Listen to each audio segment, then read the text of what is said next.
Good morning, good afternoon, good evening, and welcome to everyone who's joining us for this last public panel Bonjour, bon session après-midi et regarding bonsoir the et bienvenue push à on tout le Africa monde qui on sont parmi nous culture and aujourd'hui climate pour change, cette réunion sur la co-hosted culture, le by patrimoine et le changement UNESCO and the climatique, Intergovernmental euh, Panel on Climate Change. organisée We par really had an UNESCO et exciting week of GIEC discussions sur le around changement Indigenous climatique. Nous avons eu une resources, semaine très culture and intéressante de heritage and discussions liées climate à la change. culture, l'héritage, And in many le ways, patrimoine this public et le panel changement provides an climatique. important full Et ce stop to panel that discussion. public We est kicked off Monday's public un event with bon discussion premier around pas pour knowledge shifts, lancer les looking at discussions how we understand the et world and voir future it. comment nous We then comprenons went on to a le discussion on monde. Wednesday Nous around avons ensuite impacts. discuté How le does our living mercredi in this les impacts. post-conflict Donc, comment situation est-ce and how que do we cette use our situation understanding of change autour ancient du monde et heritage comment nous pouvons to utiliser notre understand compréhension de la impacts? culture et du And patrimoine today we take pour that knowledge comprendre around ces how we work impacts. through the World Et aujourd'hui, Heritage nous utilisons ces experience connaissances and look at how we then turn liées that à notre into solutions expérience and pour concepts that might be available to us. So réfléchir aux really delighted solutions to have et aux everyone for réponses que nous lunch for this pouvons discussion. offrir. Je suis vraiment Before we ravie begin d'être our parmi vous agenda pour cette and moving discussion. on to other Nous public panels continuerons this week, donc aujourd'hui we'll have some selon la même opening méthode que comments nous avons by adoptée esteemed les deux premiers jours. speakers, Nous aurons des co-chairs of the discours meeting, d'ouverture and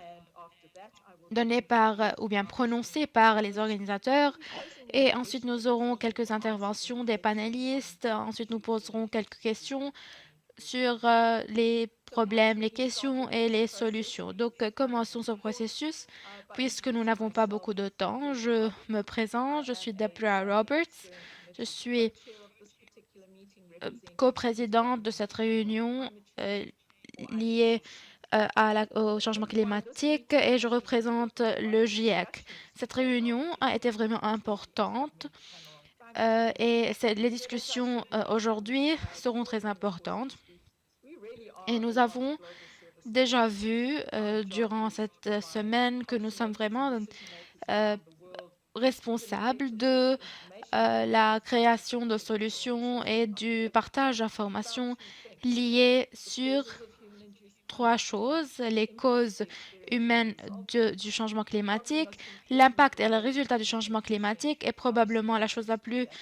importante ici, So c'est la obviously, réponse que the nous pouvons discussion offrir today à might ces look at différents how défis. culture and Donc notre heritage can help discussion us aujourd'hui understand what this abordera la resolution culture may et le patrimoine et le rôle de la culture At this et du point, where climate patrimoine change really dans la poses an compréhension existential de threat l'impact to du us, changement our climatique. culture, our heritage, the Nous ecosystems pouvons that we live voir on, the donc people and l'impact que le changement institutions climatique a eu that we sur need to nous, sur suffer notre from to move culture, sur nos forward. valeurs, Our etc. Et discussion donc, for IPCC will nous be taking avons forward lancé ces this discussions et ces discussions seront work-based assessment poussées process de that we're l'avant looking à at l'avant how par la IPCC is GIEC pour addressing this. pouvoir Without further évaluer ado, nos what I would like réponses aux to do is différents call changements on my fellow climatiques. Donc, co-chairs of the scientific steering committee, j'aimerais inviter both Will les and Kevin, to coprésidents provide de ce some comité d'organisation views from the pour IPCC qu'ils and possibly puissent a recommendation. expliquer I'll start with un peu Kevin Bosella, les who is informations liées à Chief cela Scientist at selon le UNESCO, point de vue to provide some de insight leur into why organisation. Je this commence discussion par is really Dr. Jyoti important. Over to you, Kevin. Hosagra de l'UNESCO. La parole est à vous. You're on mute. Merci, merci beaucoup, Deborah. J'ai l'honneur et le plaisir d'être parmi vous aujourd'hui pour cette dernière session de discussion. Merci beaucoup, beaucoup pour cette présentation. Bienvenue à tous de la part d'UNESCO. J'aimerais juste réfléchir aux questions et aux solutions sur lesquelles nous nous concentrons aujourd'hui. Nous avons déjà parlé de cela le mercredi et j'espère que vous étiez dans cette séance. Nous avons parlé de l'impact du changement climatique sur la culture. Donc, l'impact sur la culture, les sites patrimoniaux et ce dialogue pourrait nous montrer qu'il y a des impacts directs et indirects du changement climatique. Et ceci est vrai parce que nous savons que les sites historiques et sites patrimoniaux, ainsi que le patrimoine culturel intangible, sont menacés par le changement climatique. Les sites de patrimoine ont eu beaucoup d'impact, ou bien ils ont souffert beaucoup du changement climatique. Cependant, Il est vraiment important de reconnaître que la culture est une source de potentiel pour allévier ou bien atténuer les impacts du changement climatique et pour créer des stratégies pour les réponses. Par exemple, les sites patrimoniaux sont des écosystèmes qui peuvent absorber le carbone. Donc, une étude a montré que 5,7 milliards de tonnes de carbone sont présentes dans les régions subtropicales du monde. Nous savons aussi que les villes du patrimoine mondial, les pratiques de construction, les pratiques de planification sont extrêmement importantes pour savoir gérer les différentes ressources. Donc, la construction traditionnelle, en utilisant les matériaux traditionnels et les techniques traditionnelles qui dépendent bien sûr de l'endroit géographique, que ce soit un climat de désert, une montagne, etc.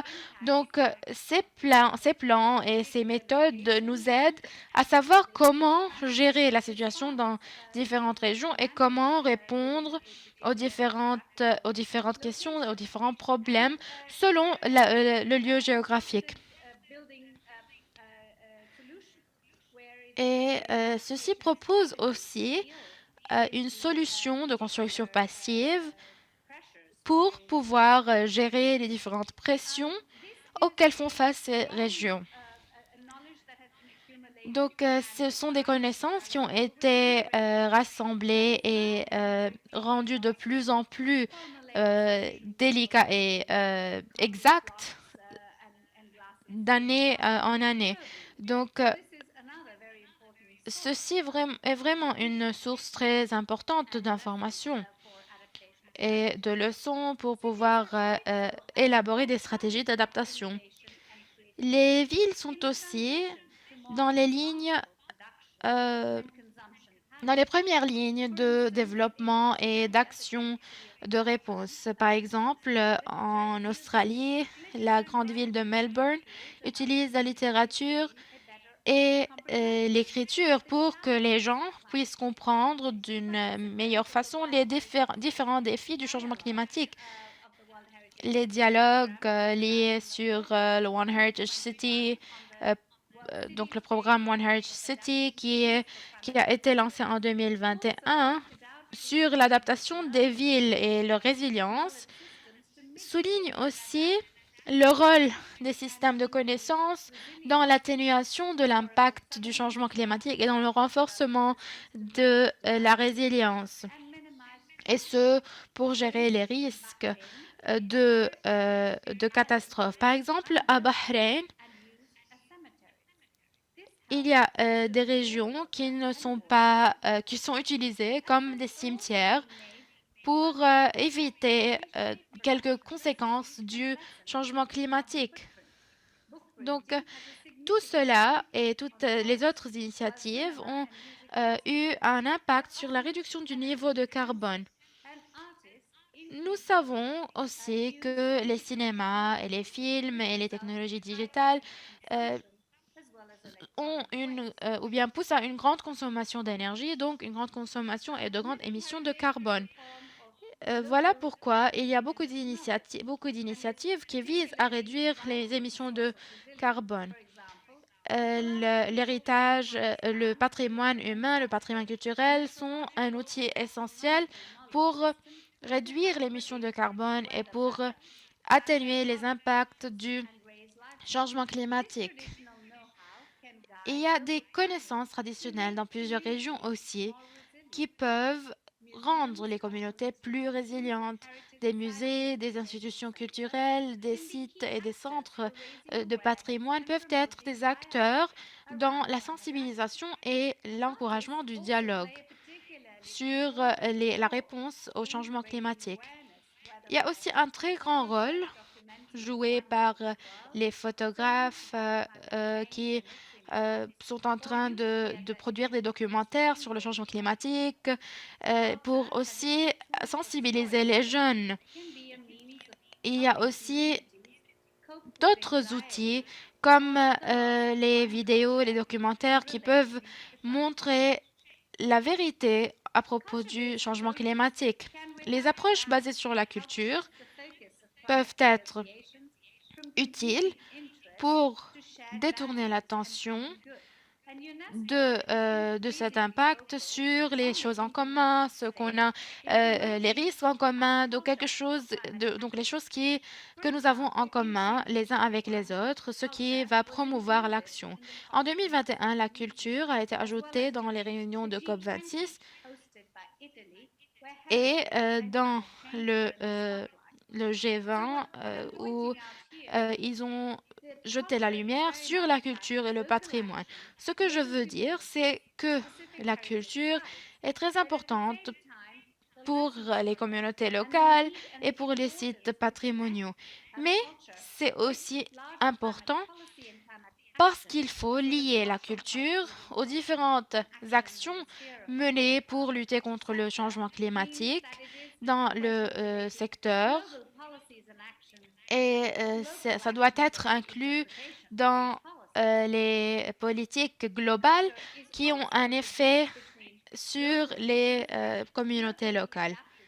La culture peut aussi paver la voie vers une plus grande compréhension sur le niveau national, régional et international. Et la culture sera de plus en plus importante et nécessaire pour promouvoir la compréhension des communautés locales du changement climatique.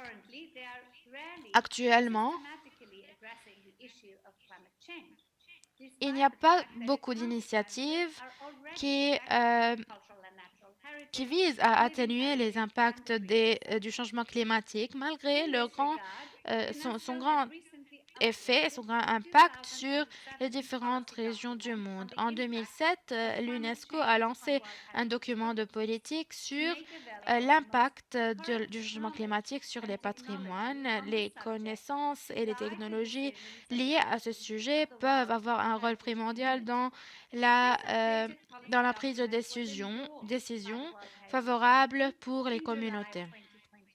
Et ceci a été adopté en juillet 2021 et sera examiné par l'Assemblée générale à la Convention de changement climatique en 2022. Donc, j'arrête ici. J'espère que vous aurez des discussions vraiment très fructueuses aujourd'hui. Merci beaucoup. Merci, Jyoti. J'ai vraiment aimé écouter les différentes remarques et les différents travaux que UNESCO est en train de faire pour utiliser l'idée de culture et de patrimoine pour raviver et activer les réponses au changement climatique. Je vous remercie et je suis sûre que les participants trouveront aussi que la culture est très importante dans ce cadre. Passons maintenant au troisième intervenant, Dr. Will Magary. Est-ce que vous pouvez nous expliquer l'opinion de ICOMOS sur les solutions et sur le changement climatique? Oui, merci, Debra. Merci, Jody. Bonjour à tous. Je m'appelle Will Magary et je suis le coprésident de l'ICOMOS pour cette réunion très importante. Aujourd'hui, dans cette réunion, les participants discuteront des rôles de la culture et du patrimoine dans le changement transformateur et les avenirs durables. Ils aborderont des thèmes tels que la capacité des bâtiments historiques, des paysages, de l'usage traditionnel de la terre, à retenir le carbone, le patrimoine culturel et naturel qui renforce sa résilience ou qui sert de refuge en réponse aux catastrophes, et le patrimoine qui s'inspire de l'art, les relations, la compréhension et l'action sur le changement climatique. Comme pour les sujets des jours précédents, le livre blanc préparé pour cette réunion a fourni une mine de connaissances qui serviront de point de départ à ces discussions autour de questions essentielles sur la justice climatique, les impacts et le renforcement des capacités, ainsi que le patrimoine et le pouvoir du patrimoine dans la réflexion sur le climat.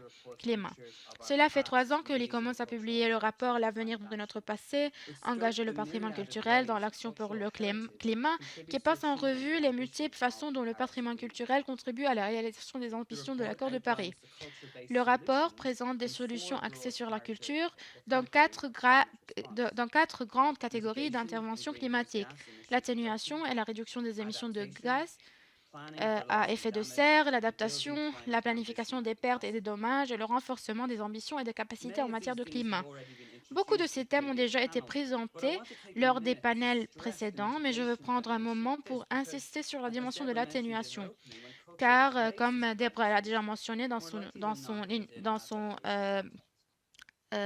son discours, c'est le plus souvent dans le contexte de l'adaptation que la culture est évoquée comme une solution du problème climatique.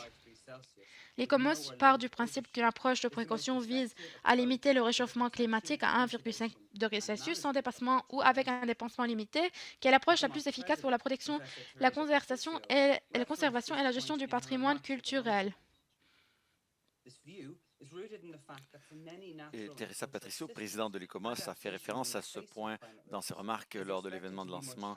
Et justement, ce point de vue est ancré dans le fait que pour de nombreux systèmes naturels et culturels, l'adaptation face aux risques climatiques devrait être plus difficile à 2 degrés Celsius de réchauffement global qu'à 1,5 degré Celsius, voire impossible. Pour cette raison, l'ICOMOS souligne dans son propre travail et celui de ses comités scientifiques internationaux l'attention portée aux dimensions culturelles de la réduction des GES en examinant le rôle de la culture dans les modèles de consommation de production, la hausse des cibles de décarbonisation, la médiation et l'acceptation du changement, les solutions à l'échelle du paysage et le rôle des connaissances traditionnelles et autochtones. Et l'un des grands avantages de l'approche culturelle de ces sujets est que ces solutions représentent souvent des scénarios gagnant-gagnant, améliorant le bien-être et les résultats sociaux tout en réduisant les émissions de gaz à effet de serre. La protection de notre patrimoine culturel et naturel et la décarbonisation de notre société grâce à des pratiques de construction durable présentent des avantages bien plus importants pour la société que la simple réduction des émissions de carbone. Ils peuvent changer le récit de l'action climatique d'un sacrifice personnel et d'une perte à un bénéfice mutuel et à une occasion à réaliser. Lors de la table ronde de mercredi, j'ai proposé que la culture soit une fenêtre qui nous permettrait de mieux comprendre les aspects clés du changement climatique. Pour ce faire, il est essentiel que le récit soit centré sur les personnes, ce qui nous permet de comprendre la réalité culturelle du passé et de l'expérience vécue. Pour citer Marcy Rockman, chaque lieu a une histoire climatique et ces histoires sont des outils de communication puissants pour souligner l'urgence et accroître la culture climatique. Mais nous devons aussi être honnêtes lorsque nous racontons ces histoires. Alors que les discussions de cette semaine ont porté principalement sur le rôle positif du patrimoine dans l'action climatique, il est également nécessaire que nous soyons plus critiques à l'égard de la culture et de son rôle plus large dans la crise climatique. La vérité, c'est que la culture est une cause du changement climatique anthropique. Nous sommes au cœur de la révolution industrielle, l'ère du carbone, depuis des centaines d'années maintenant, et cela signifie que nombre de nos traditions, cultures et croyances, du moins dans les sociétés industrielles contemporaines, sont profondément liées aux combustibles fossiles. L'une des intersections les plus complexes entre le patrimoine et l'action climatique est l'existence d'un conflit entre l'adaptation ou l'atténuation du carbone et le patrimoine. Le riche patrimoine industriel en est un exemple. Les patrimoines passés et vivants de la musique et du travail qui lient les communautés sont étroitement liés à une activité qui contribue directement au changement climatique. Ainsi, lorsque nous réfléchissons à l'avenir, nous devons commencer par comprendre que la culture et le patrimoine ont toujours été au cœur de l'histoire du climat. Ce que nous faisons cette année, c'est réaffirmer cette réalité, car si la culture a peut-être causé la situation actuelle, elle a également un rôle à jouer, un rôle clé à jouer pour y remédier. Merci beaucoup. Merci, Will. Et encore une fois, j'aimerais dire la même chose à Joy T. J'apprécie beaucoup les commentaires au nom de l'ICOMOS et les commentaires qui ont enrichi la discussion. Vous avez permis de voir la réalité en face et en nous disant ce que nous devons envisager, c'est-à-dire de considérer la culture non seulement comme une solution, mais aussi comme une partie du problème. Et aussi, vous nous faites voir que nous devons penser au fait que nous sommes dans une situation moins que parfaite. En fait, les pertes, les dommages sont des considérations essentielles, non seulement du point de vue du changement climatique, mais aussi au regard des changements climatiques. Donc, j'apprécie beaucoup que vous nous ayez fait voir ça et je saisis cette occasion. En fait, j'aurai l'occasion plus tard d'y revenir et de vous remercier parce que c'était un immense plaisir que de travailler avec vous lors de cette réunion importante. et de voir nos 3 organisations travailler ensemble. En fait, nous devons continuer à travailler ainsi de façon plus intégrée à l'avenir. Sans plus tarder, j'aimerais présenter notre panel prisé. Je les remercie d'avance d'avoir pris le temps dans leurs ordres du jour chargés, leur calendrier chargé, d'avoir été des nôtres. Je sais que ce n'est pas facile de se libérer, donc nous apprécions beaucoup votre engagement envers notre réunion. Nous avons 5 panélistes exceptionnels et je vais vous les présenter. Donc, nous avons Ariadne Goring, présidente et directrice générale de la Pollination Foundation, qui, en fait, pour elle, qui est en Australie, il est très tard aujourd'hui. Je vous en remercie, Madame Goring. Professeur Robin Cunningham, titulaire de la chaire de l'UNESCO en éthique et pratiques archéologiques en patrimoine culturel à l'Université de Durham. Bienvenue, professeur Cunningham. Nous avons Dr Samir Abdoulak, président du groupe de travail de l'ICOMOS sur la Syrie et l'Irak. Et Samir et moi-même avons collaboré ensemble dans le passé. J'ai hâte d'entendre mon collègue parler. Le Dr Shanli Singh, experte conseil principal en recherche à l'École d'études en environnement et durabilité de l'Institut indien pour les établissements humains, que je connais bien, avec qui j'ai déjà travaillé. Donc, je veux poursuivre notre collaboration aujourd'hui et nous allons parler des questions urbaines. Et nous avons aussi le professeur Rachid Jigiassou de l'unité de programme du Centre international d'études pour la conservation et la restauration des biens culturels, qui est avec nous depuis Rome. Et on le voit dans son arrière-plan. Bienvenue, Dr Jigiassou. Donc, je vais poser une question à notre panel. S'il y a d'autres panélistes qui veulent répondre à une question précise, n'hésitez pas à le faire. Ou si vous voulez répondre à la suite de la réponse formulée par vos collègues du panel, n'hésitez pas à le faire non plus. Donc, je crois que nous allons revenir sur cette idée et vous connaissez cette citation. Plus on peut voir loin derrière, plus on peut voir loin devant nous. Donc, du point de vue humain, l'étude du passé est une façon de comprendre le défi des changements climatiques actuels, du présent. Donc, je commence avec nos collègues professeurs Samir et Rachid. Dites-nous, quelles sont les leçons qu'on peut tirer du passé pour élaborer des solutions? Donc, Robin, je vous demanderai de lancer le bal. Que pouvons-nous tirer comme leçon du passé pour trouver des solutions pour les changements climatiques actuels? Oui, merci. Les archéologues sont des conteurs et ils le sont depuis des siècles. Ils ont élaboré des histoires sur la montée et l'échec de civilisations, de villes. Et à l'époque, en fait, on parlait des révolutions, d'invasions. On trouvait toujours des acteurs humains. Ensuite, on a commencé à constater que le climat était aussi un acteur dans ces histoires. Et ensuite, les gens ont commencé à se rendre compte à quel point, en fait, le degré en fait, les liens étroits qui lient les effets, en fait, les événements humains aux événements climatiques. Et aujourd'hui, nous avons un intérêt marqué pour le passé profond. Ça nous donne l'occasion de nous pencher sur les aspects contestés de l'histoire. Et on peut se pencher sur la relation entre les établissements, mais aussi leurs communautés, les gens qui vivent dans ces établissements, et leur usage, de l'environnement qui les entoure, et aussi de la technologie qui leur était disponible, et de voir comment ils se sont adaptés à des défis environnementaux, des changements climatiques et des changements environnementaux, et aussi qui ont fait preuve d'adaptation. Donc, ces mesures d'adaptation, par exemple, la création des systèmes d'irrigation dans le nord du Sri Lanka, sont des mesures d'adaptation immenses qui ont permis à des agglomérations urbaines de se former. Mais aussi, il y a des cas qui peuvent nous en apprendre, parce que souvent, il y a en fait une évolution vers la fin. Donc, ces relations sont si solides et ces choses sont si étroitement liées qu'elles ne peuvent donner lieu qu'à une seule fin. Et cette fin doit donner lieu à une réduction de l'échelle.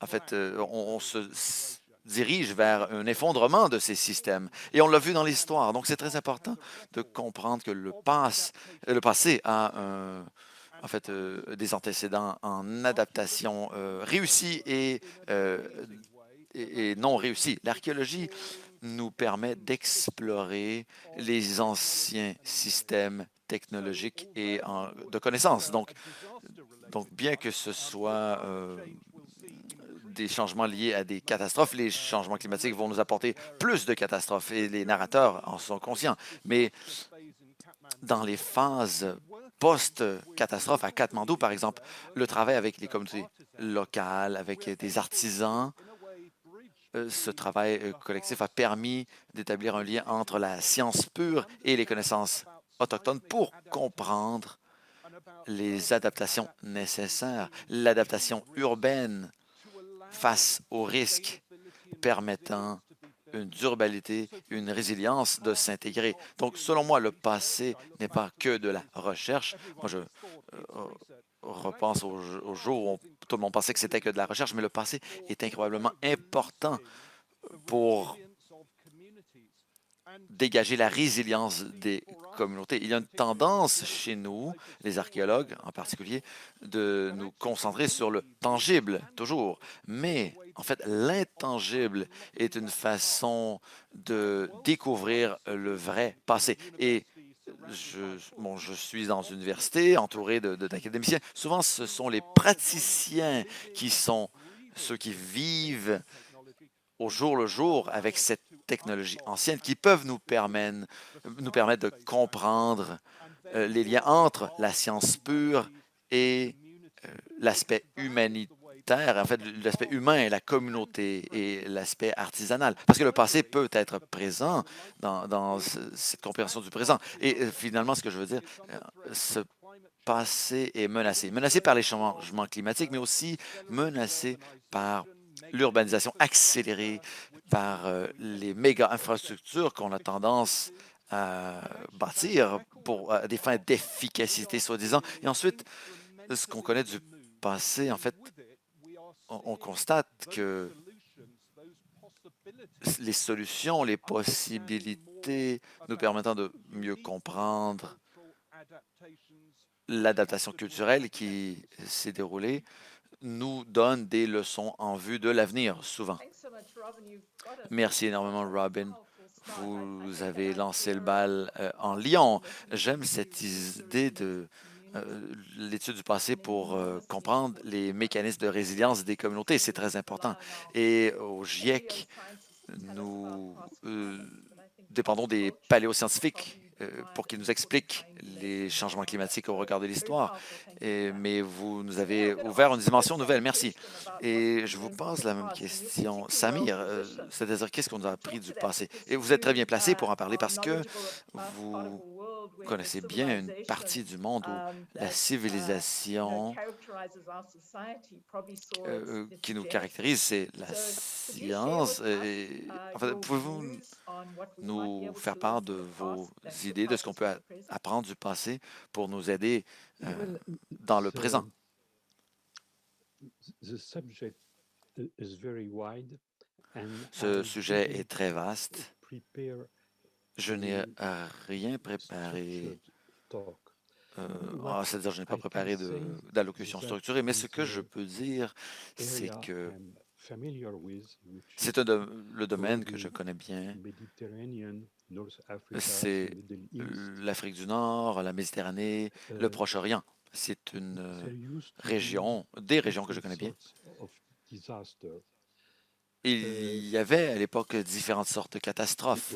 The sea changing level and La taking hausse du part niveau des of mers ancient cities like Sidon détruit and Tyre, des sections uh, de villes anciennes comme Sidon rising et sea level, d'hier, especially et la hausse du threatening niveau des mers some menace également Libyan Hellenistic sites des sites hellénistiques like Apollonia. en fait, de la We have Méditerranée, also comme Apollonie. Et doubt nous avons that également des some doutes, Euphrates c'est-à-dire que civilization nous collapsed Nous avons des doutes sur le fait que la civilisation de l'Euphrate se soit effondrée à cause des changements climatiques. Les archéologues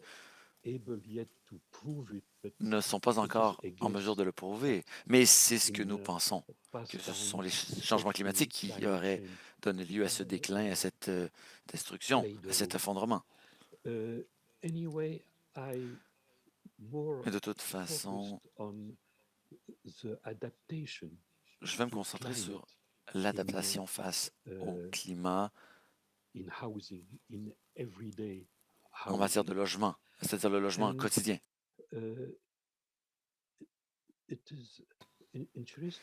Et c'est intéressant de constater que certaines typologies du logement, comme en fait, les logements autour en fait, des sites agricoles étaient courants dans la Méditerranée. Et pendant longtemps, on n'avait que des exemples individuels de cet agencement. Une maison qui était entourée de champs et y vivaient une ou plusieurs familles. Ensuite, d'autres études nous ont montré que dans une seule ville, nous avons pu avoir plusieurs exemples de maisons, quelques maisons qui étaient petites, d'autres qui étaient plus larges et qui avaient des aspects différents. Et ensuite, nous avons vu quelques choses différentes qui ont apparu dans cette approche de logement. Et le climat était l'un de ces aspects. Et ceci n'est pas uniquement lié à une seule ville, mais ça s'est passé dans plusieurs villes aussi. Et nous avions une forme qui était traditionnelle, par exemple un grand jardin, un grand véranda, mais il y a d'autres choses qui étaient vraiment différentes, comme la direction du bâtiment, l'importance donc d'une source d'eau. Et nous avons pu comparer ces formes locales avec les caractéristiques du climat en ce qui concerne, par exemple, les précipitations, les journées ensoleillées dans l'année. Donc, nous avons pu voir les caractéristiques climatiques et ces caractéristiques étaient différentes parmi les régions et nous avons pu voir et expliquer la différence de ces modèles dans différentes villes. Et c'était vraiment très important parce que des personnes qui ont les mêmes valeurs, la même culture, dans cette même région étaient capables d'adapter aux caractéristiques spécifiques du climat, que ce soit la sécheresse, l'humidité, les rayons du soleil, la lumière, différents types de vent. Donc, les gens ont pu adapter à ces différentes caractéristiques. Ceci nous montre la capacité d'adaptation et cette capacité a un potentiel. Ceci signifie que si les caractéristiques climatiques vont changer, ces types d'immeubles, ces types de logements peuvent aussi adapter en apprenant de modèles dans différentes villes historiques.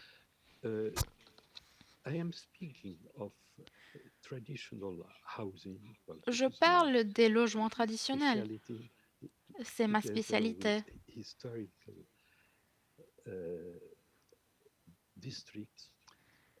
Donc, dans les So provinces et les départements historiques, perhaps not everywhere, but in ça n'existe pas nécessairement partout, in the case of rehabilitation, mais rehabilitating en ce qui concerne la historical districts, euh, historical des cities, villes we have, historiques, if we understand the local si climatic nous pouvons adaptation, comprendre we have first l'adaptation to keep climatique that locale, and il perhaps faut garder ceci to en premier foresee how it is et going ensuite il to faut evolve anticiper in the l'évolution rehabilitation du works. climat Now en ce qui we have concerne also donc other la cases réhabilitation. where after Nous avons disaster, d'autres cas which et nous avons means vu d'autres cas où destruction, d'autres war, catastrophes, etc., la destruction, uh, les guerres, etc., old areas have to be ont rebuilt. ravagé And plusieurs villes et in plusieurs this régions qui case, doivent être different patterns reconstruites. are possible. We have Et seen dans in ce Beirut cas, that il y a beaucoup de the modèles local planners que and nous decision pouvons makers adopter. Nous avons uh, vu ça à Beyrouth, par exemple, decided to où build like les uh, constructeurs et ou les ingénieurs Western locaux ont cities, décidé high-rise towers, etc. de bâtir, We de have construire des here immeubles, des gratte-ciels. evidence that Nous avons eu traditional une housing, preuve très traditional claire patterns of que housing les have a modèles potential traditionnels de and can logement adapt ont un more potentiel easily et to peuvent climate change adapter and au changement with an climatique economy d'une façon of meilleure carbon, etc., et and peuvent économiser le taking carbone into aussi, account the tout en prenant en richness considération or rather the poverty of people living in traditional areas. l'augmentation des Now niveaux de we have pauvreté also dans les Could I régions ask you to wrap up? pauvres. Because I want Est-ce to que vous pose pouvez that question to Rebecca as accélérer well. parce So if I que could ask you je to veux wrap up. poser des questions, donc okay, well, juste pour avoir un peu de temps. we can see it later, but Oui, also alors nous pouvons in revenir à new cela plus tard, uh, mais planned areas, we can learn dans les villes from qui the sont plus past, nouvelles, and we have qui ont examples un plan of qui est nouveau et moderne, houses nous avons or des even exemples de of logements ou de maisons planned settlements ou taking bien into account some lessons from donc the des past immeubles and qui should sont be improved. planifiés And tout en I will prenant en stop here. considération les leçons du Lovely, passé. thank you. And I Et think your j'arrête ici. messaging Merci reinforces what we're beaucoup. Je crois encouraging que Joy to, which ce que vous is avez dit that a learning from the renforcé et past réitéré is a ce way of que nos increasing collègues our ont adaptive dit. capacity, that Apprendre a du one size passé nous fits all in permet terms of infrastructure de provision and renforcer la housing uses capacité, the surtout en ce qui nuances concerne le that logement et la have come from construction. our past. And I Donc, think you really underscored that well for us. je crois que vous avez Perfect. If I could souligné move cette and idée. ask you for your perspective on that question Donc, about what we can je learn from the passe à past. Monsieur Thank you very much, Deborah. I would like to make, I think Cunningham the qui panelists nous before have dira made son very good opinion à comments, and ce I would just sujet. like to Donc, merci beaucoup. say 3 points to this J'aimerais question you have souligner posed. I 3 think the notions most important thing for us différentes. is to Premièrement, je crois que know what is it la that we learn première from the chose past. qui And importe ici, that's not c'est de just voir quelles sont limited les to leçons only que nous prenons du certain passé. kind of knowledge that may be in the building Et ceci or pourra might nous be donner une embedded in sorte certain ways of d'information, de doing connaissances things. sur les immeubles, Actually, sur it is very le difficult logement, sur la to construction, compartmentalize sur la this façon dont knowledge. il The faut most faire important des choses. aspect Il of est learning souvent from the difficile past de is that it is rassembler holistic. ces données. It can be Les embedded leçons in du the passé way sont souvent people live, holistiques et elles in the peuvent way être people comprises communicate, et in intégrées how they dans la build, façon dont and on not only vit, dans la façon buildings, dont but on also the entire settlements, construit, how pas they have seulement reacted to les the immeubles, mais context aussi within les which they villes have planned their et les settlements. groupes So there's a lot of d'immeubles. knowledge that is Donc, il y a embedded, beaucoup and we d'informations et de have to understand connaissances that que nous avons this déjà et knowledge que nous is avons not in the intégrées. fields like Et disciplines that we today tend to kind of Et nous ne categorize. So voyons we have to pas first kind souvent of keep cela that clear that dans les this has structures to be modernes. Il faut donc really the clarifier first cette point idée to et always savoir see que c'est that adaptation is la première chose definitely à laquelle il faut embedded in the way traditional réfléchir, knowledge or the l'adaptation est learnings from the past are intégrée there. But dans another important notre aspect vie for the et knowledge is ainsi que les that leçons the apprises learnings du of the passé. past have always Il faut evolved. aussi So they have not stayed réfléchir the à une same. autre They have idée. always Les connaissances du passé ont toujours looked at what they évolué, have elles gained se through sont experience, développées. and Donc that elles ne restent experience pas can be comme elles sont. positive as well Nous as negative. avons So there is ces a expériences tendency et for us to l'évolution de ces romanticize expériences peut about être knowledge from the positive past. ou I bien think this is also a problem. négative. Donc, en se basant sur les connaissances du passé uniquement, je crois qu'il y a ici un problème parce que lorsque nous faisons cela, parfois nous tombons dans le piège. Donc, ce qu'il faut faire ici, c'est de voir ce que nous pouvons avoir et ce que nous pouvons acquérir des leçons apprises du passé, ainsi que des échecs qui se sont succédés. Ensuite, des différentes leçons que nous avons apprises de nos échecs. Et il faut aussi réfléchir à l'innovation. Le passé a évolué et donc il faut réfléchir de cette perspective aussi. Il faut donc voir les aspects scientifiques des choses traditionnelles et il faut aussi faire cela de façon inverse. Donc, comment est-ce que nous pouvons utiliser les choses du passé pour les adapter aux choses modernes? Nous ne pouvons pas uniquement utiliser les constructions traditionnelles, par exemple. Il faut essayer de réfléchir aux meilleures choses que nous avons pour qu'elles soient compréhensibles par des différents individus et les personnes concernées. Donc, si nous voulons voir les opportunités et les connaissances dans ce contexte actuel, il faut utiliser les leçons apprises du passé et, utiliser donc ces connaissances apprises pour les adapter au contexte actuel.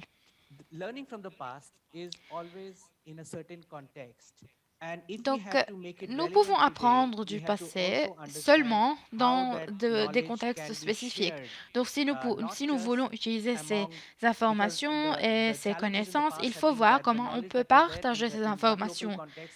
Il y a plusieurs défis et si les connaissances sont disponibles sur le niveau local, par exemple, nous ne pouvons pas partager ces connaissances hors de ce contexte local. Il faut avoir un mécanisme pour partager ces informations, pour partager ces connaissances dans des régions où peut-être ils n'ont pas d'opportunité de bénéficier de ces différentes expériences et de ces différentes connaissances. Donc ici, il faut réfléchir à la façon dont on peut utiliser les connaissances que nous avons apprises du passé pour évoluer, pour développer, parce que nous savons que les traditions, les cultures passées ont beaucoup de connaissances à transmettre aux générations actuelles et aux générations à venir. Nous devons toujours apprendre d'un contexte spécifique et traduire donc ce que nous avons appris à notre contexte. Et c'est une chose à laquelle il faut réfléchir lorsque nous prenons ces aspects en considération, lorsque donc nous essayons d'apporter les données, les notions que nous avons acquises du passé. Et il faut voir ce que nous avons aujourd'hui aussi, ce qui est disponible aujourd'hui, et transmettre ces connaissances actuelles à l'avenir. Il ne faut pas se limiter aux recherches, aux textes, à la littérature. Il faut aussi réfléchir aux leçons et à la pratique. Merci beaucoup. Je suis d'accord, monsieur professeur Rohit. Je suis d'accord avec vous. Il faut prendre les leçons du passé et les adapter à des contextes actuels. J'ai vraiment aimé votre idée liée aux connaissances aux connaissances traditionnelles que nous voulons apporter à la science, alors que nous ne réfléchissons pas nécessairement aux sciences et aux techniques utilisées au passé. Donc, merci beaucoup pour ces idées. Alors, maintenant, je passe à Madame Ariadna. Nous avons entendu parler de la consolidation de nos capacités, des leçons que nous pouvons tirer de notre expérience. Donc, ma question à vous est la suivante. Quels sont les défis et les obstacles qui entravent l'adoption des réponses au climat? Sure, thanks, Deborah. Oui, merci, Deborah. Et oui, donc vous parliez du passé, je vais le faire également. Je veux d'abord dire que je suis sur le territoire de la nation Kulin, dans le nord de l'Australie. Et c'est important de le dire parce qu'il y a 200 ans, quand les colons sont arrivés dans cette partie de notre pays, les gens ici n'ont jamais cédé leur territoire. Donc, ils n'ont jamais consenti à cette colonisation. Donc, malgré les impacts de cette expérience générationnelle, ce peuple a résisté, il a survécu grâce à sa résilience. Et c'est grâce à cette résilience que la génération d'aujourd'hui négocie une entente de traité avec l'État de Victoria en Australie. C'est une négociation qui est importante. Ce n'est pas simplement pour l'Australie, mais pour tout le monde, parce que les territoires autochtones, maintenant, protègent 80 de la superficie de la Terre et sa biodiversité. Donc, lorsqu'on parle des obstacles, et en fait, les obstacles d'aujourd'hui viennent d'hier. Et ces obstacles nous empêchent d'aller de l'avant. Donc, l'héritage de la colonisation se répercute dans nos systèmes législatifs. Les droits des Autochtones ne sont pas reconnus. Et en fait, pour pouvoir appliquer des solutions climatiques, il faut être propriétaire d'un territoire et les Autochtones ne sont plus propriétaires de ce territoire. Donc, il y a une nouvelle forme de colonisation qui s'opère et que nous devons abolir. Mais on sait aussi que les Autochtones ont beaucoup de solutions. Et c'est une expérience qu'on a vécue ici en Australie lorsque la loi sur l'agriculture carbonique ici qui a été adoptée en 2011, les Autochtones ont fait reconnaître leurs titres territoriaux dans cette loi et ils ont pu, en fait, justement s'opposer à cette colonisation. Et maintenant, ils ont en fait accès à des emplois, ils ont voix au chapitre dans l'extraction de matières premières, de carbone ici dans ces mines de carbone. Et ça leur permet aussi de protéger la biodiversité de la région. Lorsque la politique et les cadres législatifs et juridiques sont établis, on peut commencer à trouver des solutions fantastiques. Mais aussi, nous devons être créatifs et repenser notre façon de co-concevoir et de réunir les communautés, les gouvernements et les scientifiques pour que tout le monde travaille ensemble au même endroit, de façon à ce que les connaissances autochtones soient respectées, non seulement récupérées ou utilisées au profit de quelqu'un d'autre. Donc, nous devons travailler ensemble et récolter les bienfaits de nos actions ensemble. Merci. C'est un message puissant que vous faites. C'est-à-dire qu'il y a beaucoup d'occasions, mais les défis proviennent du passé. C'est un message puissant qui, je crois, est très intéressant pour nous en Afrique, par exemple, et partout dans le monde. Nous avons ici en Afrique une longue histoire de colonisation et ça pose des défis. Donc, merci de votre message. Ensuite, Chandni, est-ce que je peux vous demander de parler des défis posés par les obstacles à la mise en œuvre de ces solutions culturelles? Oui, merci, Gabriel. Donc, je crois que ce qu'on voit dans nos recherches sur l'adaptation en Afrique subsaharienne et en Asie, c'est que la culture peut être un obstacle et un outil. Donc, mon collègue McGarry l'a dit. Donc, Jyoti a donné un exemple. On parlait d'utiliser les connaissances autochtones et locales pour, en fait, s'opposer au climat. On parlait de changer des pratiques agricoles pour s'adapter au changement climatique. Donc, il y a des exemples où la culture est utilisée pour trouver des solutions, mais la culture et certaines pratiques culturelles peuvent empêcher certaines solutions de s'opérer. Par exemple, c'est la cause de changement climatique dans certains cas. par exemple, quand on veut, en fait, empêcher le réchauffement climatique d'excéder 1,5 degré et nos mesures ne feront rien lorsqu'on sera à 2 degrés. Donc, aussi, il y a des connaissances en agriculture qu'on peut appliquer, les cultures mâles, les cultures femelles. Il y a certaines sortes de cultures qui vont, en fait, qui vont être très riches dans certains contextes agricoles ou climatiques, qui le seront moins dans d'autres. Donc, il faut adapter nos cultures aussi au changement climatique.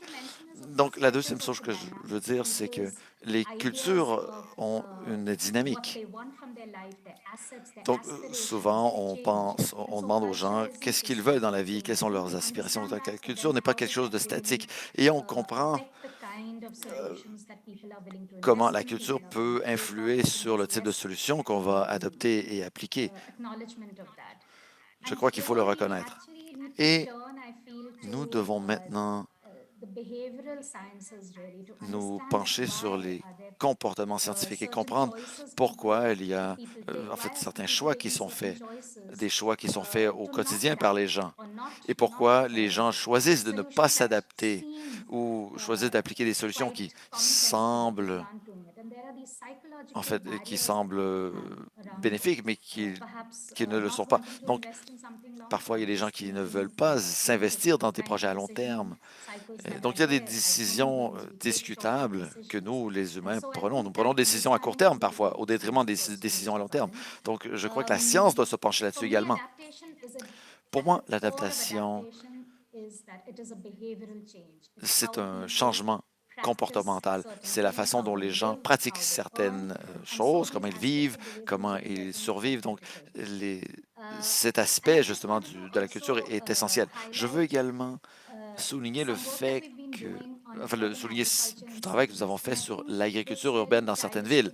Et je crois que ça s'inscrit dans l'idée de la pluralité des solutions que nous avons à notre disposition. Certaines de ces pratiques sont des pratiques d'adaptation climatique ou des solutions de durabilité. Nous devons penser à comment nous pouvons les relier à des pratiques culturelles durables pour qu'elles soient adoptées par un grand nombre de personnes.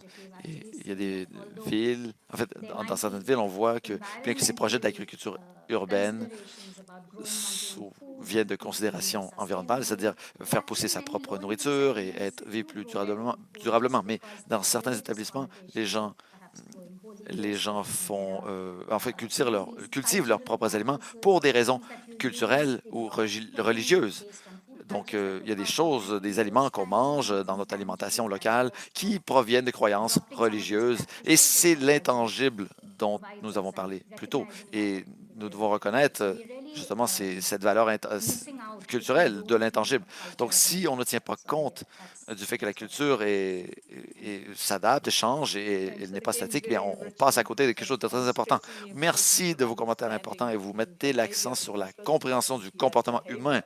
Parce qu'en bout de ligne, c'est le comportement qui donne lieu à notre culture, qui ensuite donne lieu à nos comportements. Donc, il faut relier la science, en fait, les comportements, la science comportementale. Et nous devons en parler au GIEC. C'est-à-dire qu'il faut que ce soit une façon de comprendre les changements climatiques et l'intervention à faire.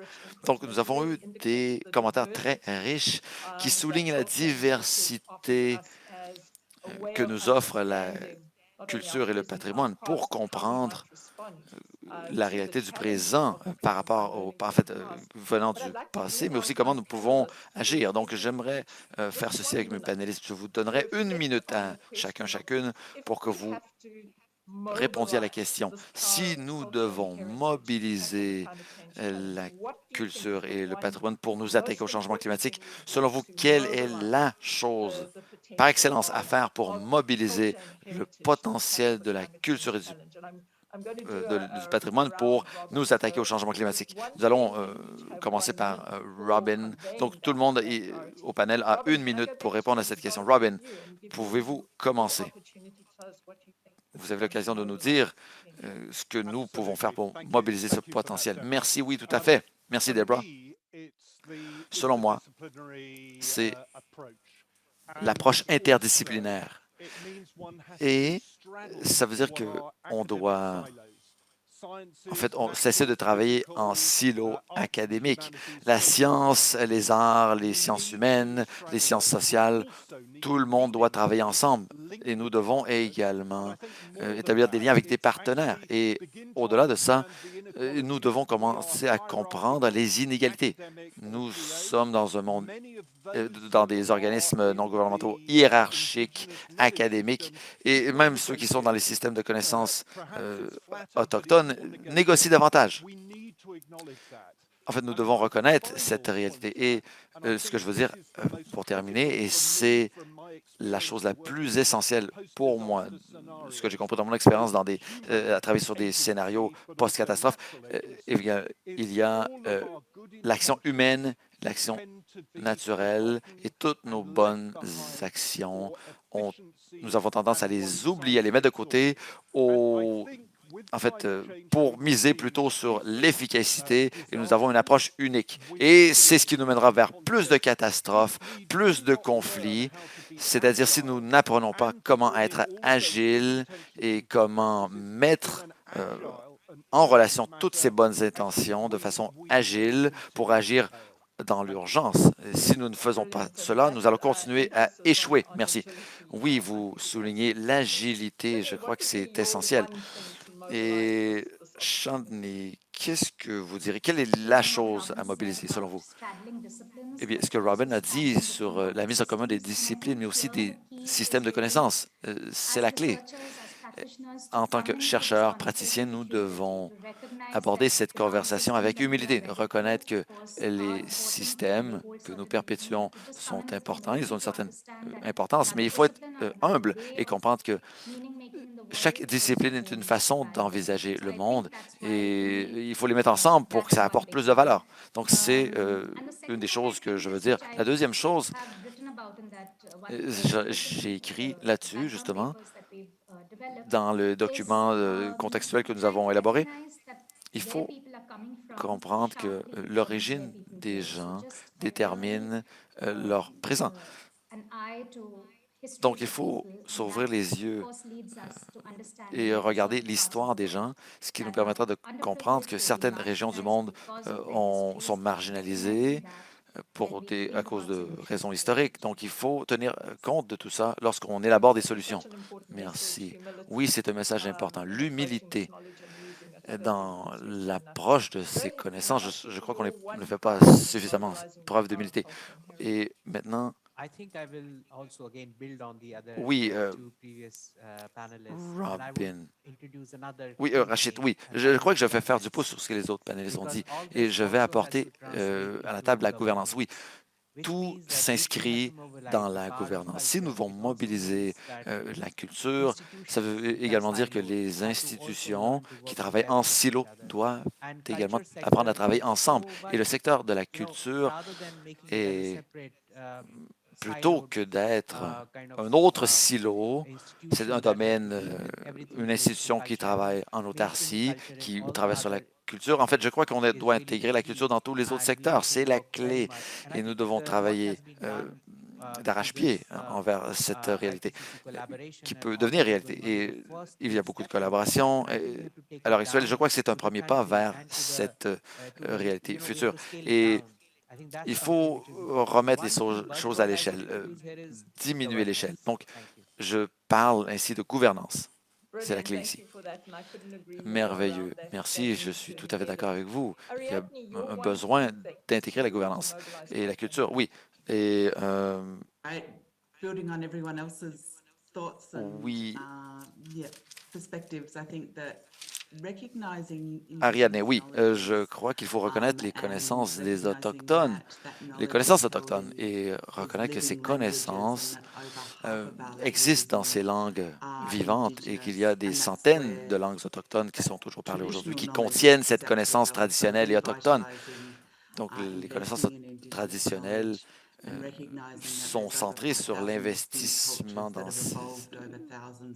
ces connaissances. Il faut reconnaître qu'il y a 5000 cultures sur Terre qui ont évolué depuis des milliers d'années, qui sont axées sur la nature et sur l'environnement. Donc, il faut tenir compte de tout ça et écouter. Nous devons être agiles et rapides pour trouver des solutions et présents de façon profonde pour comprendre la perspective des autres et être en mesure de mettre en commun ses connaissances, ses façons d'exister en relation avec la nature dans le présent et dans l'avenir. Oui, c'est très important. Je viens d'un pays où il y a 11 langues officielles, donc je crois que c'est très important de voir cela. Monsieur Samir, votre microphone est désactivé. Yes, well, Oui. it would be important to Je crois qu'il serait important existing settlements, existing de traditional settlements, regarder because les they logements are traditionnels living example existants parce qu'ils sont how des to exemples adapt vivants to de la climate. façon dont on However, doit adapter au we changement can climatique. understand Donc aussi de la façon challenges dont nous that pouvons has to be comprendre les défis overtaken. qui doivent The être social one relevés. first, because, Premièrement, le previously, défi social, large families used to parce live que in those les grandes houses, familles and vivaient now auparavant dans ces maisons families are et much maintenant, smaller, whether they are les rich or familles poor, ont they are rétréci. smaller. So, Il n'y a uh, plus autant d'enfants even in et traditional donc, large houses, you may même find dans les maisons qui several sont très families. grandes et traditionnelles, There is also a les question of familles scale. sont beaucoup plus petites. Donc, il There y a is a une question différence of d'échelle availability of et materials. il y a Sometimes une uh, question de wood is disponibilité no de longer matériaux. available in some areas. Par exemple, And le also bois there n'est is a plus question disponible dans plusieurs of régions. C'est skill une question and de knowledge of compétences et people de connaissances who aussi. can Donc, les connaissances des personnes provide qui peuvent and implement housing for large numbers. offrir des maisons Thank you for pour your attention. une grande famille. Merci beaucoup. Merci, vraiment, c'est vraiment important. Vous avez donné un message qui est très important, c'est qu'il faut protéger la tradition. Nous avons une minute de retard. Je remercie les panélistes pour leur participation aujourd'hui. Vous avez partagé des opinions très intéressantes et très importantes dans cette discussion. J'espère vous revoir prochainement dans la session prochaine sur la culture, l'adaptation de la culture qui peut être un défi parfois. Et j'espère que nous pourrons développer ces discussions davantage. Merci beaucoup à tous les panélistes. Je remercie les coprésidents de ce comité d'organisation. Je vous remercie de votre participation à cette troisième séance de la réunion sur le changement climatique, la culture et le patrimoine. Merci beaucoup.